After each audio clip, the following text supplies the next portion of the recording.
And here we are back again, and with me, Greg Aidala is with us, and he's always a treat to have on the show. He's clever, he's funny, he's just so talented, and not only that, he's involved with the Brew. I am. Well, firstly, good morning, and I like what you've done with the set now. You like that? Yeah, you sort of went Vegas. Change. It's like we went retro Vegas. Yeah, yeah. It's nice. Although I didn't wear the boa, but no, but this is sufficient. It's perfect.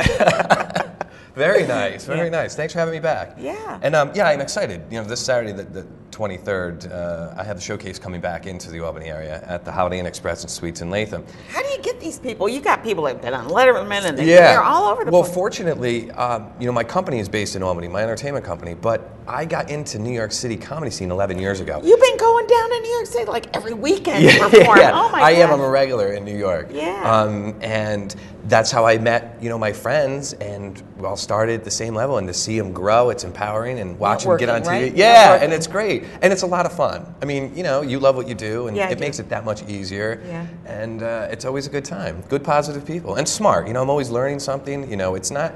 I take my job, you know, I have fun with it, but it's serious, and it's a. I always learn because I'm around smart people that are looking at the world in different ways. So. Where do you get your material? Or are you like Milton Berle? You just steal it from everybody? Well, was that what they used to say about Milton Berle? They used to steal everybody. Oh yeah, oh sure, oh yeah, Uncle Milty. Uncle yeah, Milty that's right. used to steal everybody's material. Where do I get it? Well, Greg sends me some funny pieces. What's your next guy? Yeah, he's always good. What I do is I read a lot, and I don't watch that much television, but I will flip through just to see. You know, just the news. Exactly, the news. Because the news is so, really, let's be honest, the news is so depressing at times. It's just, you got to flip it around and see that some of the things that people do, it is ridiculous. You don't even feel like you're on the same planet. But that makes really good material. Yeah. And then I just, you know, you relate it to your life. You know? You get your material, if you just pick up the newspaper, there's stuff sometimes I'm reading and it's really a news report, and I'm sitting there laughing and saying, are you kidding? This really happened? Yeah, I know. So you can kind of do a play on that yourself. So you write your own material then? I do. You don't have a writer? No. Oh, I was going to apply for that. Well, you can. I would love to have you on board. You'd make my set funny.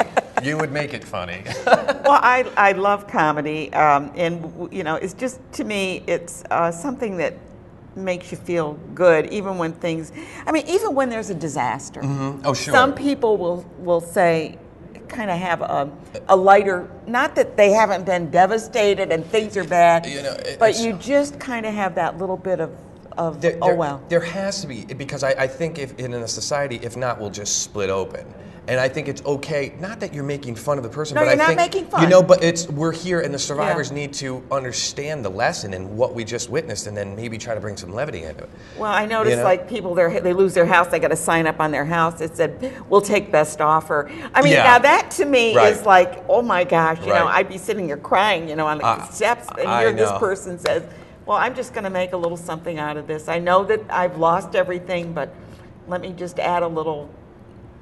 And that's to it, exactly, and that's the spirit of hope, which, you know, and with that, you know, comes the, you know, the downside. There's only one way to go, is up, and you can make fun of that. Yeah. You know, it just, and I think if you have the humility within yourself to understand that, look, we're not perfect, and we're very fallible. What do you do with people who don't have a sense of humor? They don't come see you, I right? throw tomatoes at them.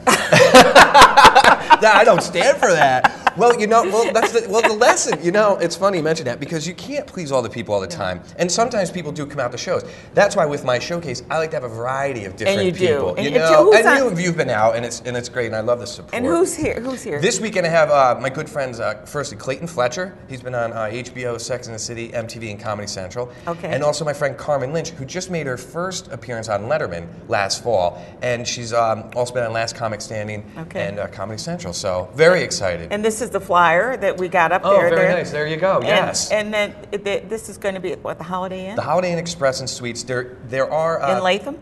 Correct. Yeah. I started having my showcase there. I've had 4 shows there, and we've been averaging 225 people, and it's a perfect room for the size of it. There's pre-sale tickets, and knock on wood, and thankfully they've been selling out. And I'm really excited. You know, this is the 7th year of touring this showcase around the Northeast. How exciting! Yeah, I'm very.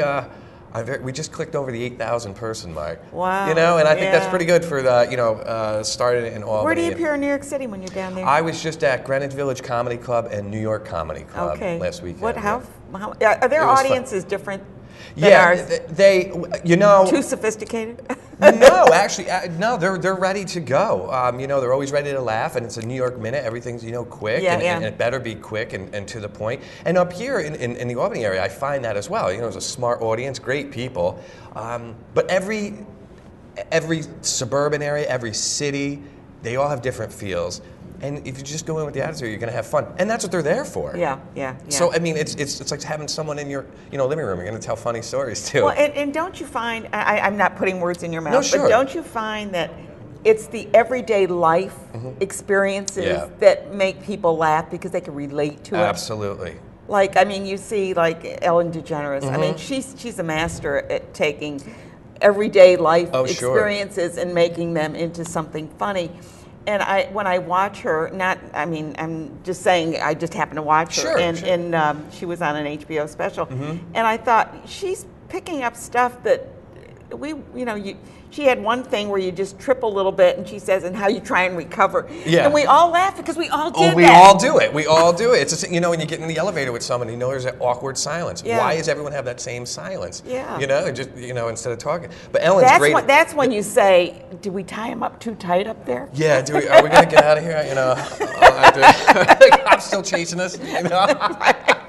Exactly. There's the icebreaker right there. No, that's great. Yeah. So but we want to encourage people to take advantage of seeing these people that have been on big TV. Yeah, it's great, and that's what I love, because my friends are from all over the country, and when I started producing shows 9 years ago in Albany, they'd never been to the area. So I really show them and sometimes give them little field trips. Yeah, we really aren't the country bumpkins here. No. Sometimes the thought process is, but you got to push that aside, and we have a lot of fun. I always have fun coming back to Albany because it's like a reunion as well. Different people come out, and sometimes relatives, and actually, there's always relatives at my show, and my father. That's good. I'm glad to hear that. It is. I'm very fortunate and very thankful. Got a good family. Yeah, very thankful. You got good friends. Yes, absolutely. Yeah. I really do. I treasure them. Yeah. Greg Aidala, now you know why he was voted #1 comedian in the Capital Region here, because he's just got all heart and lots of comedy and makes you laugh and makes you feel good. Thanks, Nan. I like the feel good part. The feel good, that's what it's all about, right? Yeah, it really is. Yeah. Feel good. Make me laugh, but I also feel good. That's right. Greg Aidala. Check him out when you see he's appearing somewhere, even if you have to go down to New York City to check him out. Next time it'll be Las Vegas. Who knows? But I'm on a plane. I'm going there. Greg Aidala, so glad to see you. Thank you so much. Thank you. My pleasure. Stay tuned. We're going to take a little peek more. I can't even talk. Green Lake Park, and Greg Millett will be with us to talk about his recent trip to China and Green Lake Park, but also the Flying Tigers. Stay tuned. I'm Ann Perillo.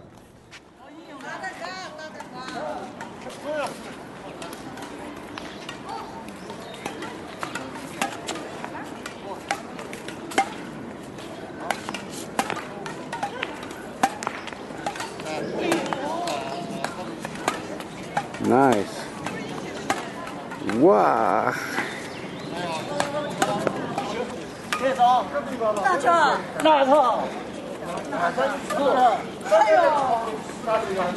I believe there are 4 entries to the park, 4 gateways, and I believe this is the north entrance. Go a little ways into the north entrance.